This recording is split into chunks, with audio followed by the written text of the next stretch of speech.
काले के शिव के मनाइब हो शिव मानस नहीं। काले के शिव के मनाइब हो शिव मानस नहीं। पूरी मिठाई शिव के मन ही न भावे। पूरी मिठाई शिव के मन ही न भावे।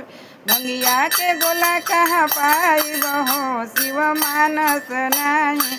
काले के शिव के मनाइब हो शिव मानस नहीं। काले के शिव के मनाइब हो शिव मानस नहीं। फूलों के माला शिव के मन ही न भावे। फूलों के माला शिव के मन ही न भावे। नगवा के माला कहाँ पाइब हो शिव मानस नहीं। काले के शिव के मनाइब हो शिव मानस नहीं। कोठाया टारी शिव के मन ही न भावे। कोठाया टारी शिव के मन ही न भावे।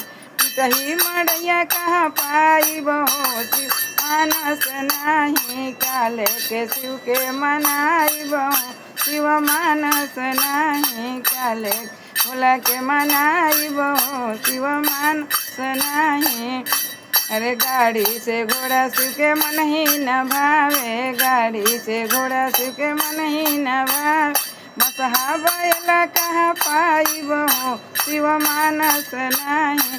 काले के शिव के मनाइब हो शिव मानस नहीं। काले भोला के मनाइब हो शिव मानस नहीं।